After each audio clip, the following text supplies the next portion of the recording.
Juárez y la Biblia, capítulo 7. La Biblia en los días del establecimiento de la Constitución, 1856-1857.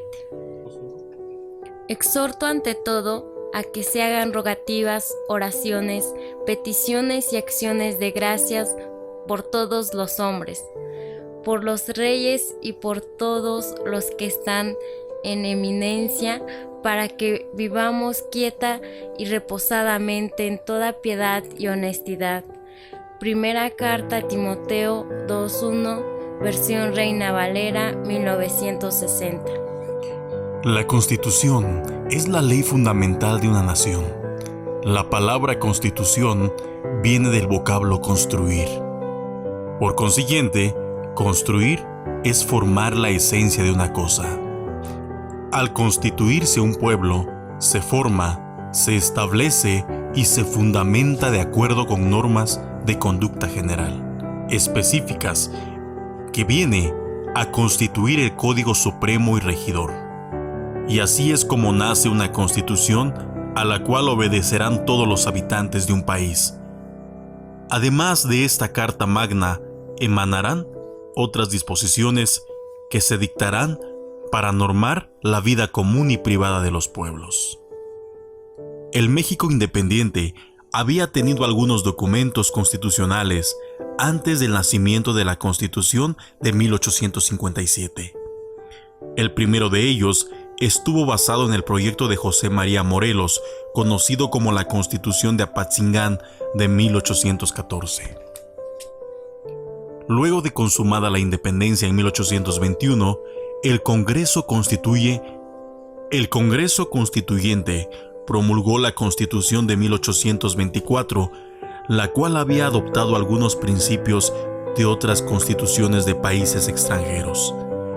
Sin embargo, estas leyes conservaban muchas tradiciones de intolerancia religiosa y reconocían la Iglesia Católica como la única que debía prevalecer en la tierra mexicana, además de conservar los privilegios del clero y del ejército, conceptos que detenían el avance y desarrollo de la nación mexicana. Se necesitaba un cambio radical en esta Carta Magna, y el contexto histórico para este trascendente cambio se estaba figurando.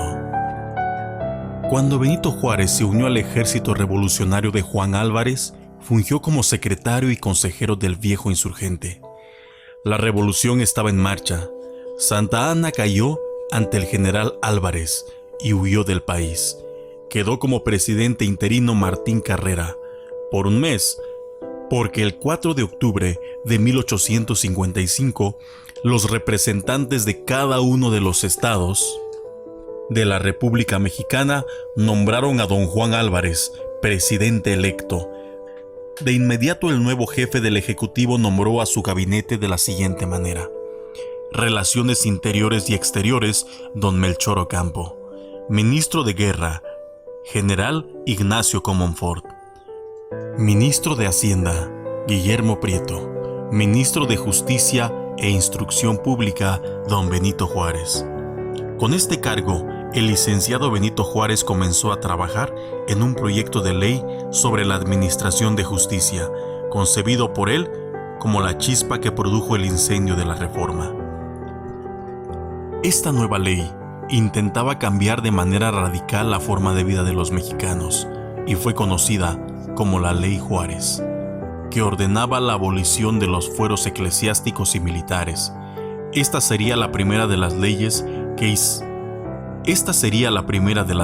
que se integrarían a la nueva Constitución, que quedaría establecida un par de años después. Aquel gabinete tuvo problemas de unidad y pronto se desbarató. El presidente Álvarez renunció a la presidencia y se nombró interinamente al general Ignacio Comonfort. Este último le pidió a don Benito Juárez tomar la gubernatura de Oaxaca, pues había grandes problemas en aquel lugar, y así fue como salió el benemérito a su tierra natal el 28 de diciembre de 1855. La Constitución y los derechos del hombre. Fue a principios de 1856 Cuando se empezó a reunir el Congreso Constituyente, que redactaría la futura Constitución, y aquí es donde podemos ver la influencia que tuvo la Biblia en relación a la esencia del contenido de la Carta Magna. Es interesante notar que el contenido de la Constitución de 1857 tenía un claro concepto de respeto por los derechos del individuo, que es hecho a imagen y semejanza de Dios. Por consiguiente, esta Carta Magna, junto con otras más, influirían en la sociedad para que el 10 de diciembre de 1948 se hiciera la Declaración Universal de los Derechos Humanos, cuyo ideal inspirado consiste en unificar el respeto a los derechos y libertades que garanticen la vida humana. Veamos la relación entre algunos de los derechos humanos y la Biblia. Artículo 1. Todos los seres humanos nacen libres e iguales en dignidad y derechos, y a todos, y dotados como están de razón y conciencia, deben comportarse fraternalmente los unos con los otros. Dios nos ha dotado de raciocinio y conciencia. Cuando Dios creó al hombre, lo creó a su imagen. Varón y mujer los creó y les dio su bendición. Génesis 1, 27 y 28. Ya no importa el ser judío o griego, esclavo o libre, hombre o mujer, porque unidos a Cristo Jesús, todos ustedes son uno solo. Gálatas 3:28. Artículo 3. Todo individuo tiene derecho a la vida, a la libertad y a la seguridad de su persona. La vida, la libertad y la seguridad para todas las personas son derechos concedidos por Dios. Honra a tu padre y a tu madre para que vivas una larga vida en la tierra que se te da. Para que vivas una larga vida en la tierra que te da el Señor tu Dios. No mates, no cometas adulterio, no robes, no digas mentiras en perjuicio de tu prójimo. Éxodo 20, 12 al 16. Artículos 4 y 5. Nadie estará sometido a esclavitud ni a servidumbre. La esclavitud y la trata de esclavos están prohibidos en todas sus formas.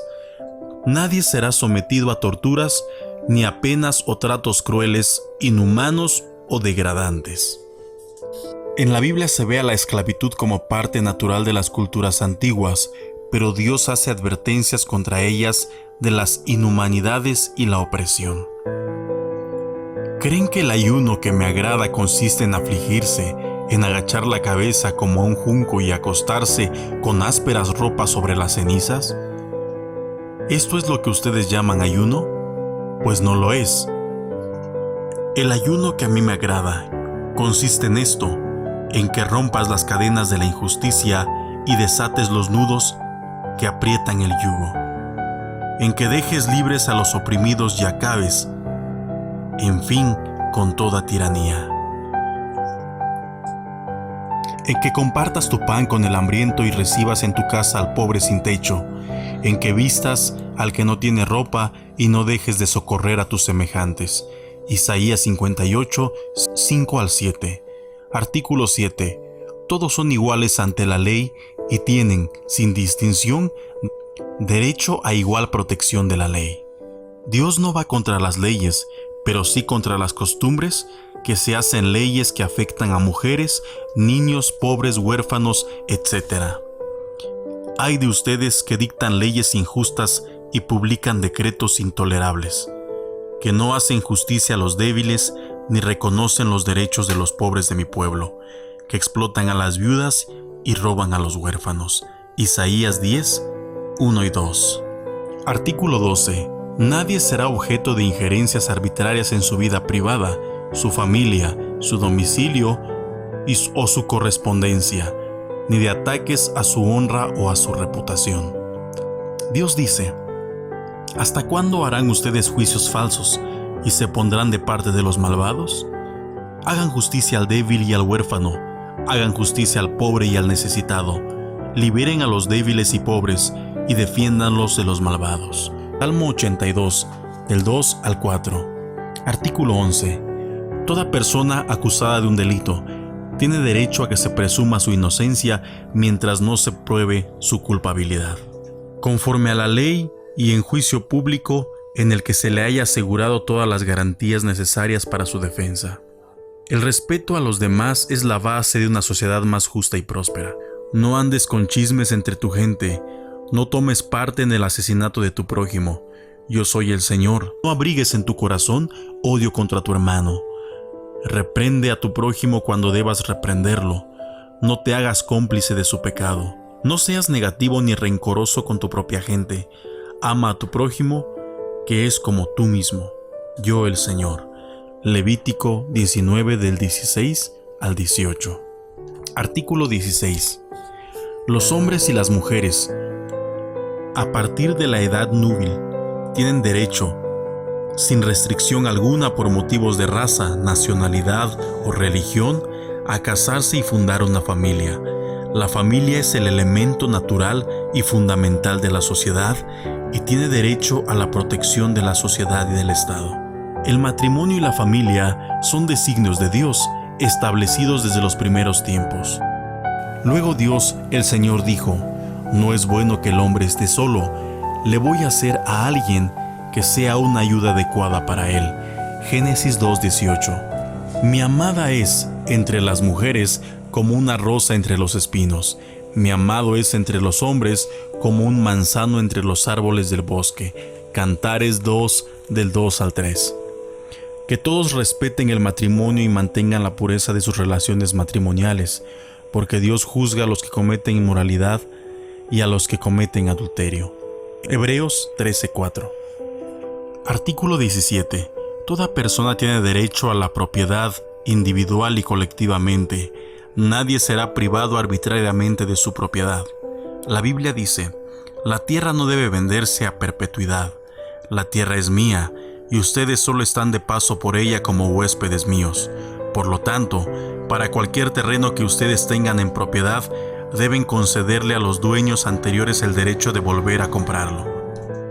Si uno de tus compatriotas se queda en la ruina y te vende alguno de sus terrenos, su pariente más cercano podrá venir y rescatar lo que su pariente había vendido.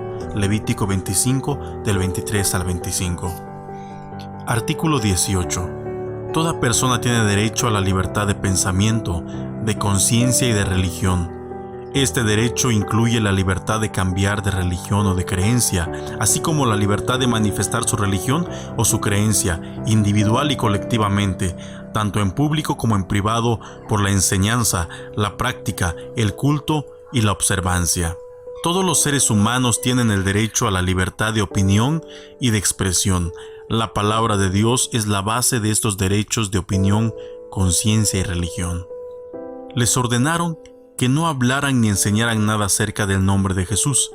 Pero Pedro y Juan les contestaron: juzguen ustedes mismos si es justo delante de Dios obedecerlos a ustedes en lugar de obedecerlo a Él. Nosotros no podemos dejar de decir lo que hemos visto y oído. Hechos 4:18 al 20. Artículo 20. Toda persona tiene derecho a la libertad y reunión de asociación pacíficas. Nadie podrá ser obligado a pertenecer a una asociación. La Biblia marca los derechos y libertad de reunión, de opinión, conciencia y religión. Hermanos, ahora podemos entrar con toda libertad en el santuario, gracias a la sangre de Jesús, siguiendo el nuevo camino de vida que Él nos abrió a través del velo, es decir, a través de su propio cuerpo. No dejemos de asistir a nuestras reuniones como hacen algunos, sino démonos ánimo unos a otros, y tanto más cuanto que vemos que el día del Señor se acerca. Hebreos 10, 19, 20 y 25. Artículo 23. Toda persona tiene derecho a la libre elección de su trabajo, a condiciones equitativas y satisfactorias de trabajo y a la protección contra el desempleo. La Biblia conoce la naturaleza humana, por eso pide justicia y comprensión hacia el necesitado. No exploten al que se halla en la miseria, ni le retengan su paga, ya sea que se trate de un compatriota de ustedes o de un extranjero que habite en alguna de sus ciudades. Páguenle su jornal el mismo día, antes de ponerse el sol, porque es pobre y necesita ese dinero para poder vivir. De otra manera, clamará contra ustedes al Señor y ustedes serán culpables de pecado. Deuteronomio 24, 14 y 15. Artículo 25. Toda persona tiene derecho a un nivel de vida adecuada que le asegure, asimismo a su familia, la salud y el bienestar, y en especial la alimentación, el vestido, la vivienda, la asistencia médica. La maternidad y la infancia tienen derecho a cuidados y asistencias especiales. Todos los niños, nacidos de matrimonio o fuera de matrimonio, tienen derecho a la igualdad de protección social. El espíritu de la letra es el bienestar de todos. Es abolir la injusticia y compartir el pan con quien no tiene. El respeto y cuidado a las madres es tarea de todos, y Dios lo establece. Dios ama a los niños y no mira su condición social. El Espíritu del Señor está sobre mí, porque el Señor me ha consagrado, me ha enviado a dar buenas noticias a los pobres, a aliviar a los afligidos, a anunciar libertad a los presos, libertad a los que están en la cárcel, a anunciar el año favorable del Señor. Me ha enviado a consolar a todos los tristes, a dar a todos los afligidos de Sión una corona en vez de ceniza, perfume de alegría en vez de llanto, cantos de alabanza en vez de desesperación. Isaías 61, 1, 2 y 3. Tú fuiste quien formó todo mi cuerpo, tú me formaste en el vientre de mi madre. Salmo 139, 13. Atiende a tu padre que te engendró, no desprecies a tu madre cuando sea anciana. Proverbios 23, 22. Dejen a todos los niños venir a mí, y no se los impidan, porque el reino de Dios es de quienes son como ellos. Les aseguro que el que no acepta el reino de Dios como un niño, no entrará en él. Y tomó en sus brazos a los niños y los bendijo poniendo las manos sobre ellos. Marcos 10, 14 al 16. Artículo 26. Toda persona tiene derecho a la educación. En la Biblia, la educación siempre está enfocada hacia una vida moral. Cuida tu mente más que a nada en este mundo, porque ella es fuente de vida. Evita el decir cosas falsas, apártate de la mentira, mira siempre adelante, mira siempre de frente. Fíjate bien dónde pones los pies y siempre pisarás terreno firme. No te desvíes de tu camino, evita el andar en malos pasos. Proverbios 4, 23 al 27. Artículo 29. Toda persona tiene deberes respecto a la comunidad, puesto que solo en ella pueden desarrollar libre y plenamente su personalidad.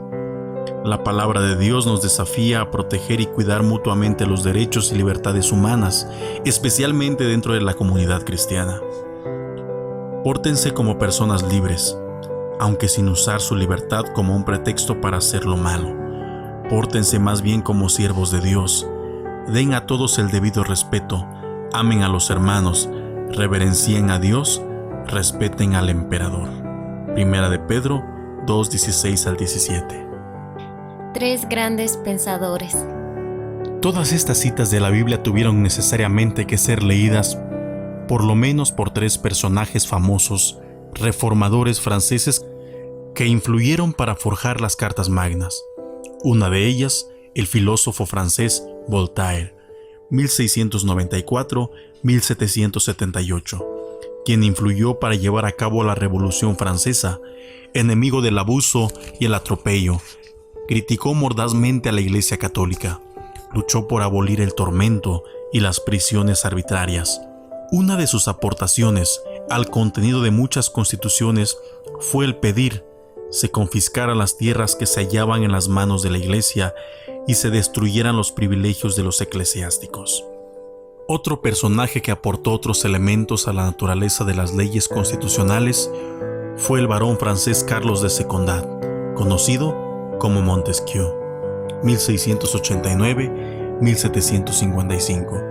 Este pensador político enseñaba en sus obras acerca de la monarquía constitucional, pidiendo la división de los poderes públicos en ejecutivo, legislativo y judicial, para limitar la autoridad de los monarcas, inspirando a los redactores de la Constitución francesa A causa de esta enseñanza fue condenado por la Sorbona y el Papa.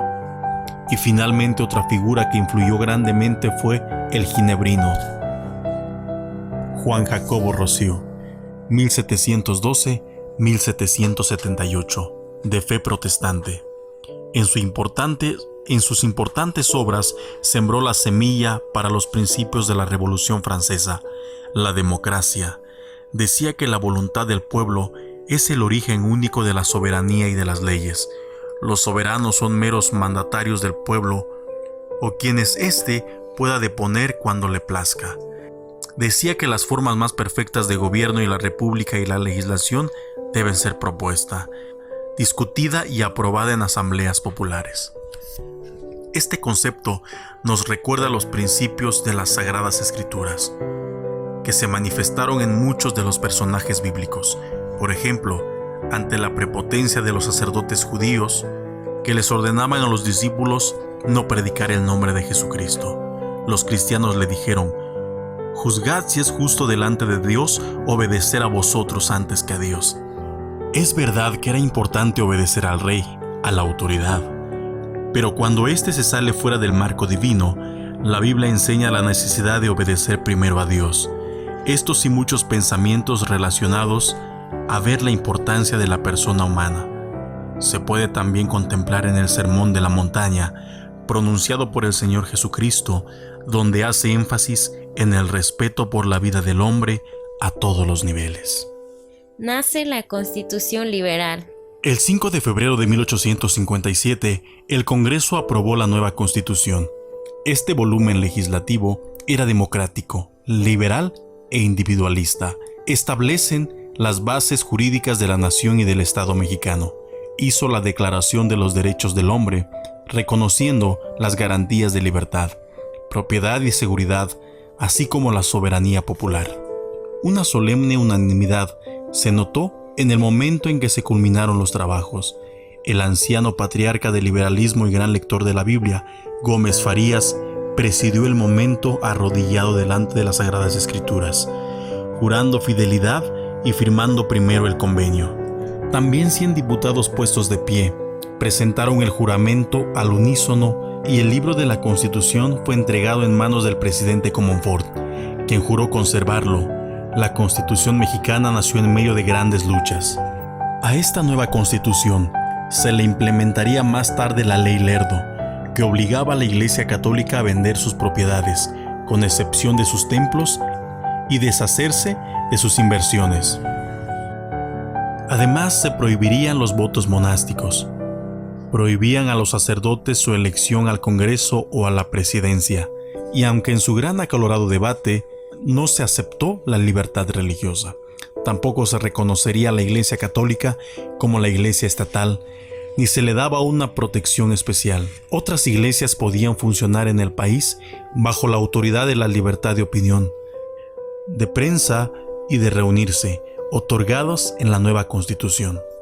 Pero ¿cuál es la reacción de la Iglesia Católica ante este recién nacido volumen legislativo? El Papa Pío IX declaró irrita, o sea, inválida la nueva Constitución. Veamos cómo lo expresó. Aquella Cámara de Diputados, entre otros muchos insultos prodigados por ella a nuestra santísima religión, a sus sagrados ministros y pastores, como al vicario de Cristo sobre la tierra, propuso una nueva Constitución, compuesta de muchos artículos, no pocos de los cuales están en oposición con la misma divina religión, con su saludable doctrina, con sus santísimos preceptos y con sus derechos, y a fin de corromper más fácilmente las costumbres y propagar más y más las detestables pestes del indiferentismo y arrancar de los ánimos nuestra santísima religión. Se admite el libre ejercicio de todos los cultos y se concede la facultad de emitir públicamente cualquier género de opiniones y pensamientos.